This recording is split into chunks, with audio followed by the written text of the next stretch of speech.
गणित का ये चैप्टर है जिसका नाम है दो चरों वाले रैखिक समीकरण युग्म। वैसे तो आप दो चरों वाले रैखिक समीकरण युग्म को कैसे सॉल्व किया जाए कक्षा 8 में आपने ये सीखा है, प्रतिस्थापन विधि, विलोपन विधि, बजड़न विधि और शायद ग्राफ भी सीखा होगा। तो यहाँ पर वही चैप्टर है, केवल डिफ़िकल्टी लेवल से संबंधित क्वेश्चन ज़रूर एक अलग अलग होंगे, डिफ़िकल्टी लेवल ज़्यादा है ऐसा हम कह सकते हैं, लेकिन जो कॉन्सेप्ट है वो वही पुराना है। तो स्टार्ट करता हूँ यहाँ पर प्रश्नावली 3.1 और वह क्या है, यहाँ पर एक प्रश्न है पहला हमारे सामने। आफताब अपनी पुत्री से कहता है 7 वर्ष पूर्व मैं तुमसे 7 गुनी आयु का था। यदि बोर्ड पे थोड़ा सा साफ क्वेश्चन नहीं नज़र आ रहा हो तो अपनी किताब में इस प्रश्न को ठीक से पढ़ सकते हैं, एनसीईआरटी की किताब है। तो आफताब अपनी पुत्री से कहता है 7 वर्ष पूर्व मैं तुमसे 7 गुनी आयु का था, अब से 3 वर्ष बाद मैं तुमसे केवल 3 गुनी आयु का रह जाऊंगा। इस स्थिति को बीजगणितीय एवं ग्राफीय रूपों में व्यक्त कीजिए।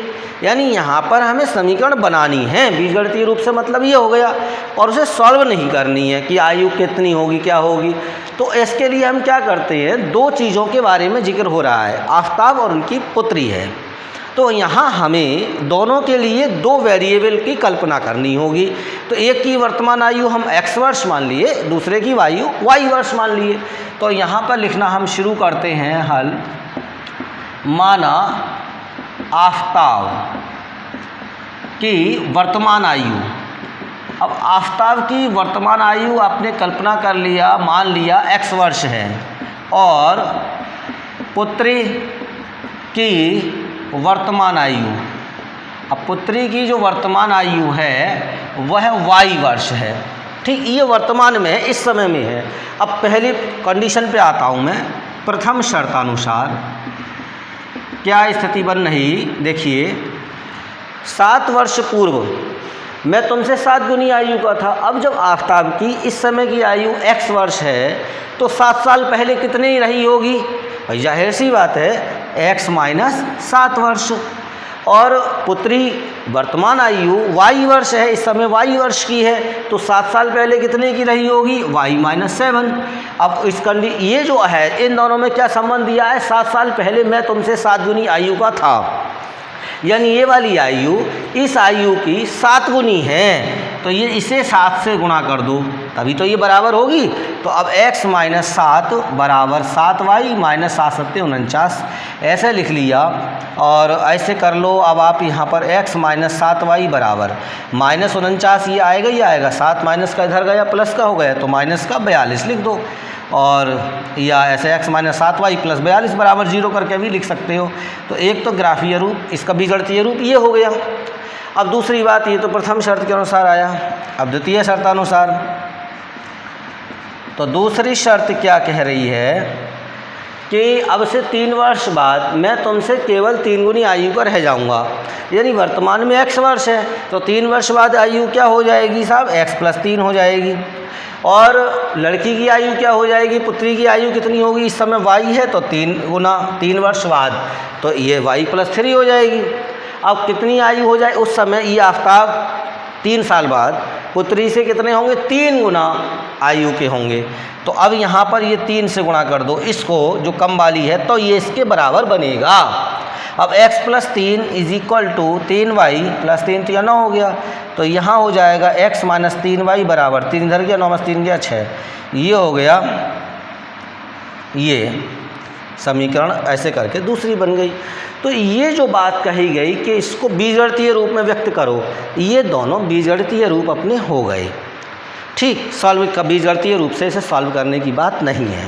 अब इसके बाद इसके आगे की बात अगर हम देखें तो आगे लिखा है ग्राफीय रूपों में व्यक्त कीजिए। ग्राफीय रूप में व्यक्त करने के लिए हमको ग्राफ के विषय में पूरी जानकारी चाहिए।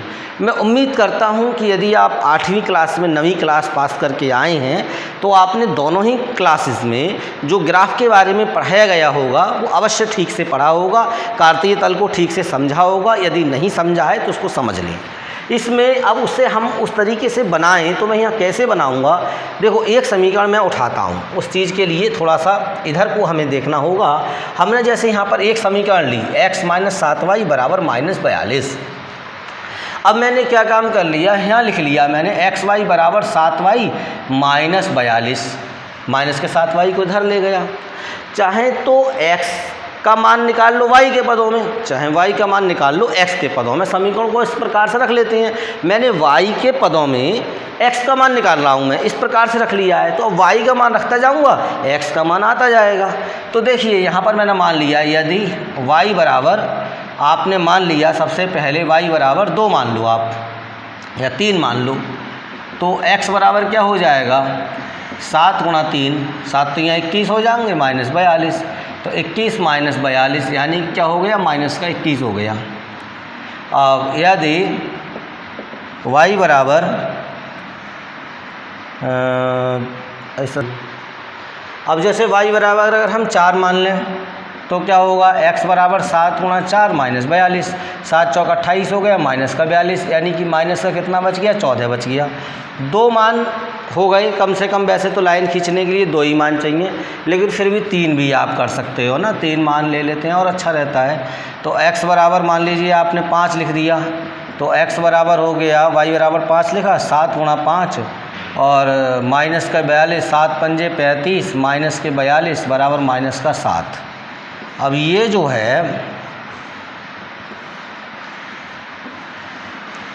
XY, तो y का मान 3 है तो x का मान क्या होगा, माइनस का 21, y का मान 4 है तो x का मान क्या होगा, माइनस का 14, y का मान 5 है तो x का मान क्या होगा, माइनस का 7, माइनस का 21 और 3 ये बिंदु हो गए, माइनस का 14, 4 और माइनस के 7 और 5।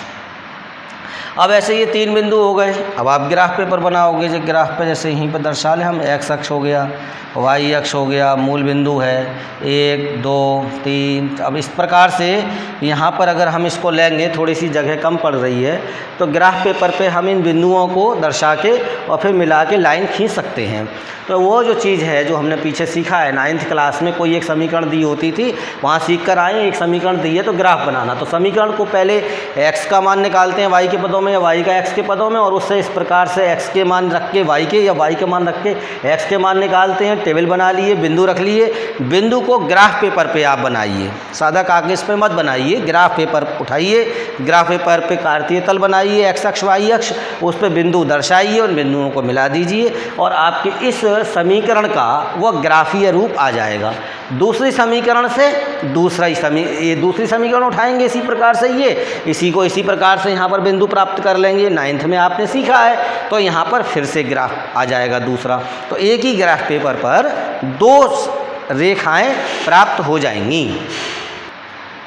अब देखिए दूसरा प्रश्न है, क्रिकेट टीम के कोच ने 3900 रुपये में 3 बल्ले और 6 गेंदें खरीदी, यानी 3 बल्ले लिए हैं, 6 गेंदें लिए हैं, रुपया दिए 3900, और बाद में उसने एक बल्ला लिया, एक और बल्ला, एक बल्ला लिया और 3 गेंदें ली 1300 रुपये में। कहा इस स्थिति को, आगे मैंने लिखा नहीं है, बोल ले आऊँ, इस स्थिति को बीजगणितीय रूप में और ग्राफीय रूप में प्रदर्शित कीजिए, पिछले वाले प्रश्न की तरह ही है। अब यहाँ 2 चीज़ों के बारे में बात हो रही है, गेंद और बल्ला, बल्ला और गेंद।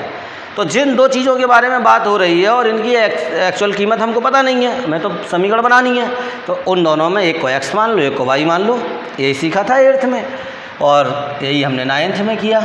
तो हल करेंगे, माना एक बल्ले का मूल्य, तो एक बल्ले का जो मूल्य है वो x रुपये मान लिया, और एक गेंद का मूल्य है, और गेंद मान ली भैया y रुपये की है।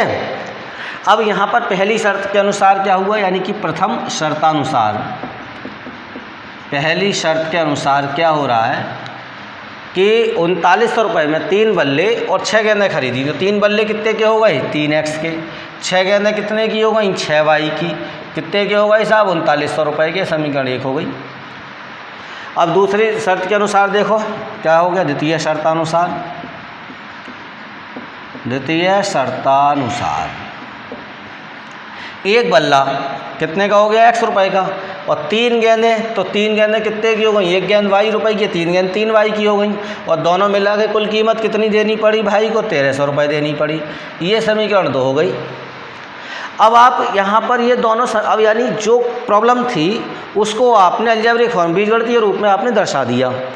अब बात है इसको ग्राफीय रूप में दर्शाने की, तो वही चीज़ है, एक समीकरण उठाइए और एक समीकरण को उठाकर आप इससे ग्राफ पेपर पर बना लेंगे। अभी जैसे बताया था उसी तरीके से एक समीकरण लो, y के पदों में निकालोगे x का मान लो यही वाली समीकरण है 3x + 6y बराबर 3900। अब यहाँ पे 3 कॉमन ले लो तो x + 2y बराबर हो गया 3900। तो ये 3 से ये काट दिया, ये 1300 हो गया। तो ये आ जाएगा 1 3 बल्ला और 6 कहने, हाँ सही है। तो x + 2y बराबर 1300 हो गया। तो ऐसे करके लिख लो 2y बराबर 1300 - x और y बराबर 1300 - x बटे 2। अब तुम यहाँ पर जो मान निकालो ना x के मान, वो 1 2 3 4 पर मत रखो, अब यहाँ पर रखना 100 200 में उसमें। तो ग्राफ पेपर पे भी जो लाइन खींचोगे वो 1 1 सेंटीमीटर वाला जो खाना होता है वो 100 200 के पॉइंट में आ जाएगा, उसी हिसाब से लेकर चलना। तो जैसे यदि x बराबर 100 तो 100 आप क्यों लो आप, हाँ 100 ये लो चलो। तो y बराबर 1300 - 100 कितना हो जाएगा 1200 बटे 2, यानी कि ये 600 हो गया। और यदि अब x बराबर अगर हमने लिख लिया मान लीजिए 500 लिख दिया, तो y बराबर क्या हो जाएगा 1300 में से 500 गए 800 बचे बटे 2, यानी कि ये 400 हो गया। और लिख लो x का मान लीजिए अगर आपने लिख दिया 900 लिख दो, तो क्या हो जाएगा y बराबर, अब 1300 में से 900 घटाओगे 400 बटेगा बटे 2, यानी कि ये हो जाएगा 200। अब ये यहाँ पर क्या होगा x y, तो x का मान है 100 और y का मान हो जाएगा 600। x का मान 500 तो x का मान 500 तो y का मान 400, गलत हो गया, x का मान 100 तो y का मान हाँ 600। इस प्रकार से अब ये बिंदु ले लेंगे, तो ये वाला बिंदु आ जाएगा 100 600 और 500 400 और ये हो गया 900 और 200। तो अब ये इनको ग्राफ पेपर पे 100 200 300 ऐसा करके x अक्ष पे लेना। ये जो है जो ये मूल बिंदु, ये जो पतले वाले जो खाने हैं, मतलब ये जो 1 2 3 4, तो यहाँ पे 100 200 300 ऐसे करके लेना, 1 2 3 4 में मत लेना। तो इन बिंदुओं को दर्शा लोगे, दो बिंदुओं को मिला के लाइन खींच लोगे, इसका ग्राफीय रूप आ जाएगा। प्रश्न नंबर 3 है छात्रों इसी प्रकार से, 2 किलोग्राम सेब और 1 किलोग्राम अंगूर का मूल्य किसी दिन 160 रुपये था और 1 महीने बाद 4 किलो सेब और 2 किलोग्राम अंगूर का मूल्य 300 रुपये हो जाता है। आगे मैंने लिखा नहीं है, पढ़ देता हूँ। इस स्थिति को भी बीजगणितीय और ग्राफीय रूपों में प्रदर्शित कीजिए, जैसा कि पिछले 2 प्रश्नों में था, इसलिए आगे की लाइन नहीं लिखी है। तो 2 चीज़ें हैं, सेब और अंगूर, एक को x मान लो एक को y मान लो, एक की कीमत। तो क्या करेंगे भैया, माना 1 किलोग्राम सेब का मूल्य क्या है x रुपया और 1 किलोग्राम अंगूर का मूल्य क्या है y रुपया। प्रथम शर्तानुसार पहली शर्त क्या करिए, 2 किलो सेब और 1 किलो अंगूर का मूल्य 160 रुपये। तो 1 किलो सेब x रुपये का है, तो 2 किलो सेब कितने के हो जाएंगे 2x का।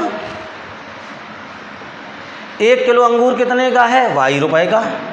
दोनों की कीमत जोड़ लिया, मिला के कितना हो रहा है 160 रुपया। समीकरण 1 बन गई, बीजगणितीय रूप आ गया।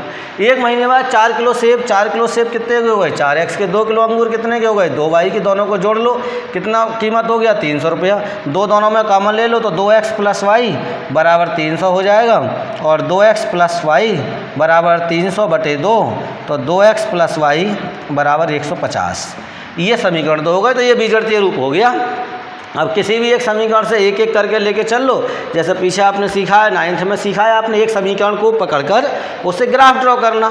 9th में एक समीकरण दी हुई होती थी, एक ग्राफ पेपर पे एक ग्राफ बनाते थे, यहाँ पे 2 समीकरण हो गई।